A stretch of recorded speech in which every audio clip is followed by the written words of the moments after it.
It's time to do a fresh update on the Ukraine war, largely because Vladimir Putin on June 9 gave one of his slightly off-the-rocker speeches again. And in this one, he was referring to the Great Northern War of 1700 to 1721, when Russia was part of a coalition that went to war to break Swedish power in Northern Europe. At the end of the war, the Russians ended up with chunks of territory that include modern-day Estonia and the bulk of modern-day Latvia.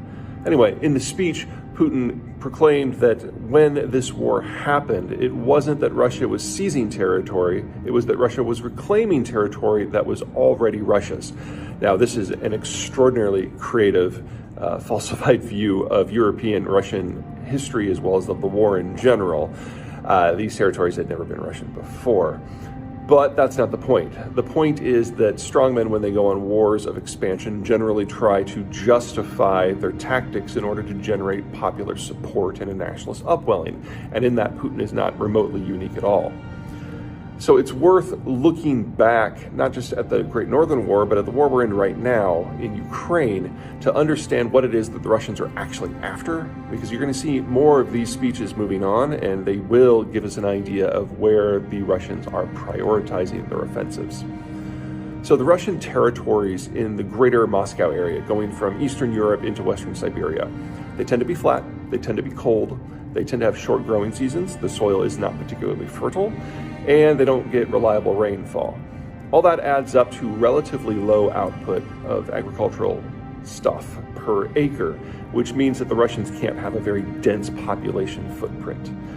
Well, that makes the territory almost impossible to defend, because normally you would try to hunker down between a couple of geographical barriers. They don't have those. Or you would rely on the density of your population to provide a resistance. They don't have that either. So Russian strategy from the beginning has been to expand beyond the core Russian territories until they can reach a series of geographic barriers that are difficult for invaders to cross. The Russians then plant static forces in the gateways between these barriers to prevent invaders from hitting them. During the Soviet Union, which was the height of the Russian people's security, the Soviet system controlled every single gap leading into the Russian core. Well, when the Soviet Union collapsed, they lost all but one of them. And everything that the Putin government has been doing with foreign affairs since the year 2000, when he became president, is to try to rebuild that forward position. Now, this is difficult for a number of reasons. The single biggest one is if you add up the populations of all the countries that control all of the territories between where Russia's core lands are and these gaps, you're talking about a combined population that is significantly larger than that of Russia itself. Ukraine is not in control of any of those gaps, but they are on the road to the two biggest ones in northeastern Romania, known as the Bessarabian Gap, and then of course the Polish Gap of eastern Poland. That's ultimately where the Russians are trying to get to, and now with this new speech, Putin has made it very clear that the Baltic coast is in play as well, because Estonia and most of Latvia were the territories that the Russians seized, or in his words, reclaimed in the Great Northern War of 1700 to 1721. So, like I said, creative call, but to give you an idea of how seriously the Russians are going to take this, that seizure of Estonia and Latvia predates Russia's full assimilation of Kiev by a half a century. And Putin has had absolutely no problem selling his lies on Ukraine to the wider Russian population. So he's just right now working on the next lie in order to prepare the Russian people for the next war.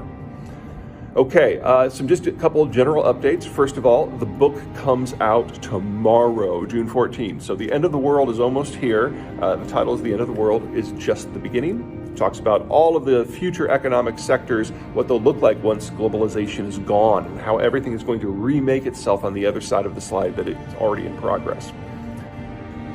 If you have found this video or any of our videos or newsletters useful, I strongly suggest that you give a donation to the AFIA Foundation, which is providing medical assistance to the Ukrainian refugee community. There are 4 ways you can help. First of all three of our original books, The Absent Superpower, The Accidental Superpower, and Disunited Nations, any sales from any 3 of those books in any format, all proceeds are going to AFIA for now. So if you buy the book, we will make the donation for you. Second, if you want to give a cash donation direct, just go to their website, afyafoundation.org. It's a pretty self-explanatory process from there. Third, the AFYA Foundation is great. One of the reasons we chose it is because they have a very low administrative overhead, and almost all the donations go specifically to get the equipment to where it needs to go. And the bulk of that equipment is donated from hospitals' surplus or expired stock. So for any of you who happen to have a hospital connection, we have attached a flyer from AFYA that instructs how folks can get the product to AFYA so that they can then get it on to Ukraine. It's a great program, puts things to work that would normally just end up in the trash. And then fourth and finally, Amazon has worked with AFYA to build a wish list for the equipment that they have not been able to source in specific volumes. So you can just go to the link that is below this video and peruse the list, enter in the number of bits of product, throw it into your cart just like you're making a normal purchase, and it will go to AFYA automatically.